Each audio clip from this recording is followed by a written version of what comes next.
Ayan, magandang hapon mga boss. Ito yung ating bumili tayo ng bagong welding machine. Ayan. Power Plus. So, ito hindi na natin kailangan ni kasi ganito talaga yung nangyari dun sa pagkabili natin kasi dito binili natin to sa hardware So, ayun, kararating nga lang natin. Ang gagawin natin dito mga boss ay testing natin So kaya bumili tayo ng bago kasi ito yung ating dating welding machine. Yamaha 300 amperes din to. So anong nangyari dito mga boss? Naparkilan natin So hindi na pag-ingatan, bumigay. Nawalan siya ng power. Kaya yung pinag-arkilahan nito mga boss, kulang pa dito sa ating bagong biniling welding machine. 300 amperes din to mga boss. Power Plus naman ang kanyang pangalan. Wala tayong ibang makuha, wala tayong ibang mabili na medyo magandang-ganda. Ganyan din sana ang bibiling ko kaso walang available So ito lang yung ating napusuan na powerhouse yung natin. Kaso 200 amperes lang ang available nila sa ganitong inverter. So ito mga boss, ito yung kanyang mga ito yung kanyang mga accessories. Ayan, kompleto naman. Ayan yung kanyang mga So ito yung ganito lang kalaki mga boss. So yan. Ayun nga, kagaya na sabi ko sa inyo mga boss, kailangan natin bumili kasi nag-welding tayo, pang sarili or kung ano man mga trabaho na ating natatanggap So kailangan natin bumili ng bago. Dito sa ating unang inverter na nagamit ko rin 'yan. Ito yung pinagpraktisan ko mga boss sa pag-welding. Dahil nagka-interest ako mag-weld. Ito nga yung una kong nabili. Halos 7 taon ko itong nagamit. So, itong buwan lang na to nasira. Dahil napakilangan natin doon sa So, yan. Ito. Ititesting natin to mga boss. Itong welding machine na to. Kung maganda ba. So, try natin. Ito yung kanyang mga accessories.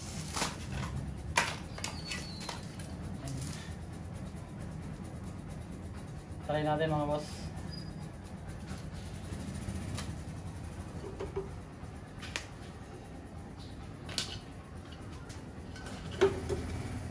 Ayan, ganito lang tsaka laki mga boss. Mas maliit na siya kaysa ating una kahit sa wire medyo maliit na siya.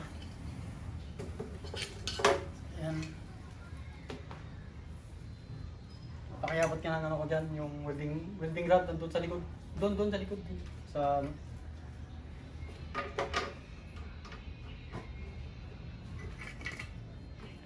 i-testing natin mga boss.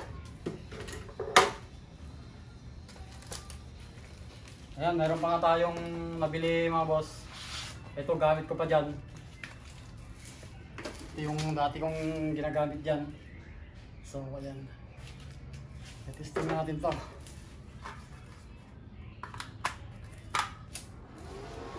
Naka-open na pala.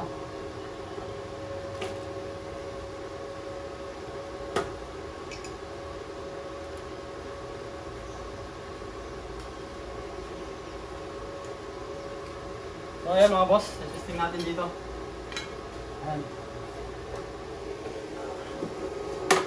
Lagay lang natin sa 100. Lagay natin muna sa 100. Pang manipisan lang muna Ayan, 100. Ayan natin ang gawin. Testing natin mga boss.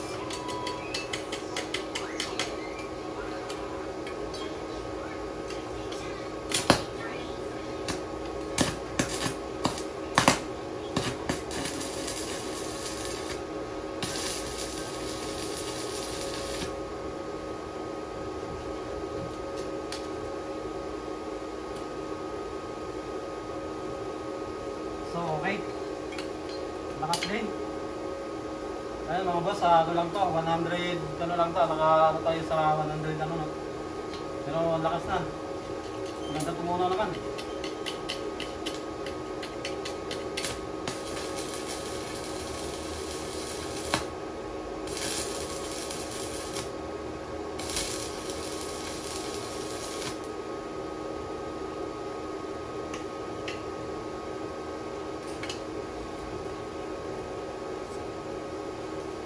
Silipin natin.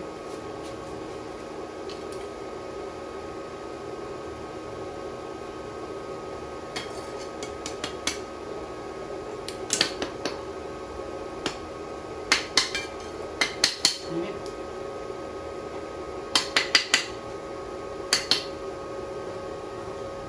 So, yan mga boss. Okay naman. Testing natin sa video mas malakas na 120.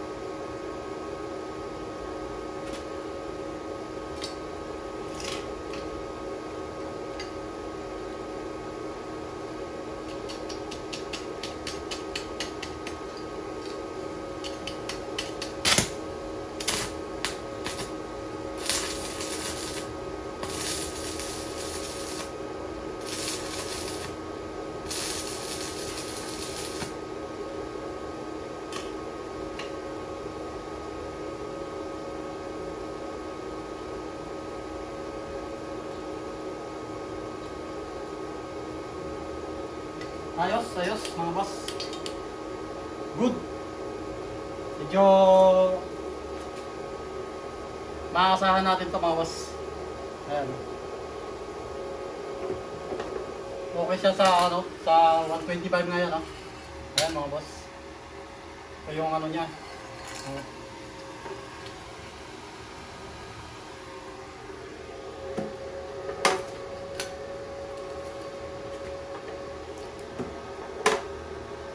Okay siya. Malakas yung kanyang pan. So, meron din tong ano ata, tinatawag na yung namamatay siyang matik kapag halimbawa uminit, ano, yung mainit na mainit or nakaano na talaga siya sa kung panggagamit natin sa ano, no, sa pang-full load talaga na halos naka-full siya, no? Meron siyang detector na yung sinasabi nila na kusang namamatay. Itong mga boss, itong ano natin, itong ating Yamato, ganun din to. Meron din to. Kaso yun nga, hindi natin alam kung bakit anong nangyari. Di sana nung uminit, namatay. O baka ganun na nangyari sa kanila ng mga boss doon sa nag-arkila. Eh siyempre, arkila. Wala silang pakialam. Yun yung naging experience. Alam ko naman yun mga boss sa mga ibang gumagamit. Kapag hindi nila talaga gamit, walang pag-iingat, ano. Kaya inasahan naman natin yun na posibilidad ganun ang mangyayari sa ating mga gamit. So, ayun nga lang.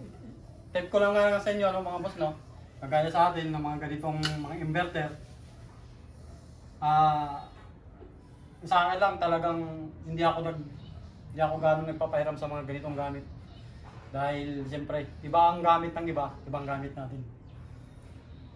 Kasi tayo, makikita natin kung anong nangyayari sa ating gamit. Kapag iba ang gumagamit, hindi na nila pagpapansinin kasi isipin nila, arkilado ko naman yan, hindi ko naman sa akin yan. Kaya gano'n. So ayun mga boss, no, magandang tulog nyo. Yung ating 120 na ano, maganda siyang tumunaw. Malakas siya. So ayos. Masasabi kong goods na good din siguro to. Power Plus. Ano kaya to? Kapatid kaya to ng Powerhouse o pinsan. So ayan. May dagdag ko lang ano mga boss. Dito sa ating ginagawang vlog. Nagtanong kasi ako sa mga nag-electronics, ano, kung naggagawa ba daw sila mga welding machine na mga nasisira. So may napagtanungan ako, hindi daw. So ito ba, mayroon ba talagang sariling paggawa ng welding machine? Na welding machine lang talaga yung kanilang ginagawa or sakop ng electronics, yung mga nagagawa ng mga TV, mga ganun. Kaya ba di ba nila gawin ito? So ayan mga boss, no, binahagi ko lang yung nangyari dito sa ating gamit. So sana magkaroon tayo ng konting idea. So ayan mga boss, hindi ko na pahabain yung ating vlog, no, dahil siyempre medyo dumidilim na. Hanggang dito na lang mga boss. Maraming salamat. Good na good to siguro.